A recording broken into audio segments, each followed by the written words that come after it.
Hi, AI controlled a fusion reactor. Wow, yeah, that's really big news. Let's talk about why. Fusion is the coolest source of power. Well, actually, it's more like the hottest source of power, but that makes it the coolest because it can produce nearly unlimited amounts of energy from really cheap input like seawater, like a gallon of seawater, if fusion is up and running, is going to be the equivalent to 300 gallons of gasoline in terms of how much power it can output. One tiny little bit of lint in your pocket would be enough mass to power your life for a year if fusion were operational. So you can see why it's really important and why we've been trying really hard to get to it since the 80s, roughly.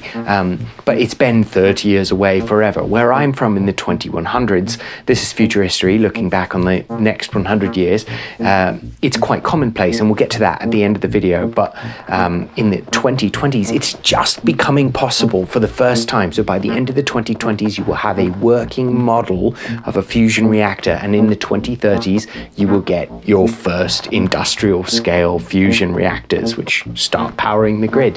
I said we'd do that later. We'll do more of that later. What is fusion? Basically, it's really hot plasma going around in a donut. There are several ways to do it, but this is the most common way in the early 20s. You have like a big donutty shaped reactor called a tokamak, and in that you've got the hottest freaking hydrogen you ever did hear tell of. It's hotter than the center of the sun. It's hundreds of millions of degrees. It's like 100 million degrees. Yeah, what is it? It's literally hundreds of millions of degrees. It's very hot plasma, and it's that hot because you've got to smash the nuclei of the atoms together to get the energy release from transmuting essentially one element into another. So you take like hydrogen atoms, specifically deuterium and tritium, which are isotopes of hydrogen, and you smoosh them together, even though they super don't want to get smooshed together. And in doing that, you convert them to helium atoms. And while you're doing that, you release a neutron, which makes lots of energy, like so you can play videos on your phone. But because this is so hot, it has to be so hot to smoosh these nuclei together, you have to have electromagnetic forces controlling that plasma, or else it just burns the whole machine down, and then presumably through the floor and down into the center of the earth, and perhaps out the bottom of the earth. It's, sort of scary to hand the keys to an AI and be like, good luck, can you drive this? And DeepMind is really good at stuff like this. You may or may not be familiar with them. They're a subsidiary of Google now, but they were an independent lab that started doing these deep recursive neural networks, and they've used them to basically beat all humans at Go, which some people thought was one of the most complicated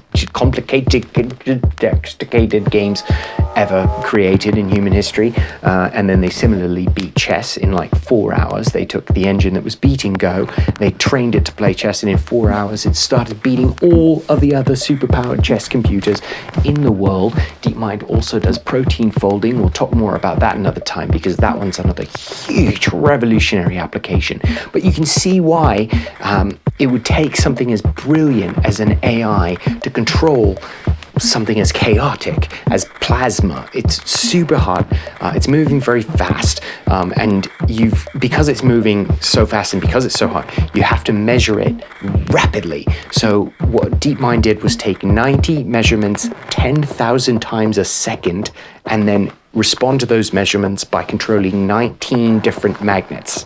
So that's a lot. You only had to do it for 2 seconds because these things are designed to run pretty quickly. They're very expensive, so that's all you really need from an experimental point of view. At industrial scale, they will run longer. There's no physical reason that you can't do that for longer. But you have to know that you can control it, which is why this is such a big deal that it worked. And the way that they did this was they trained what they called a critic version of their software in a virtual fusion reactor, sort of like, matrixy thing. And then they translated the findings of that recursive experimentation into a module they inserted into what then they called the actor module, and that actor actively controlled the reactor for these 2 seconds. So they did this in Switzerland at the Swiss plasma center, which sounds like a delicious nougat. Did I say that already? It's in like Lausanne, Switzerland. Let's visit sometime. It sounds cold and tasty.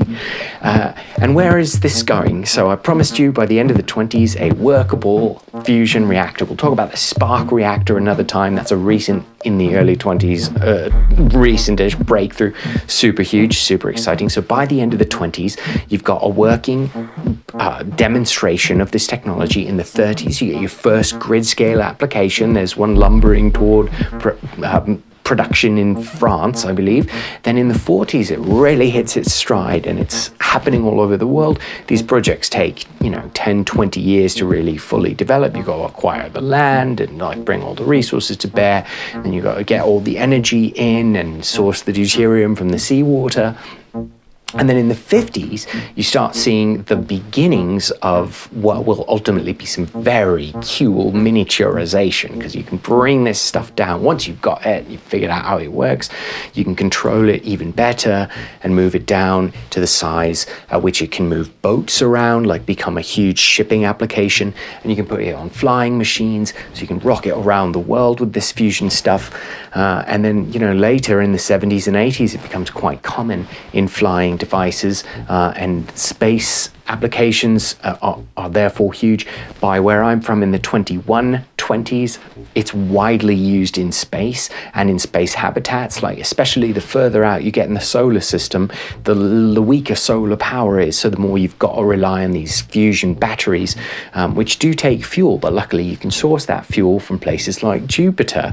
Hydrogen, as it happens, is the single most common element in the known universe, so that's a convenient source of fuel for your infinite energy activities.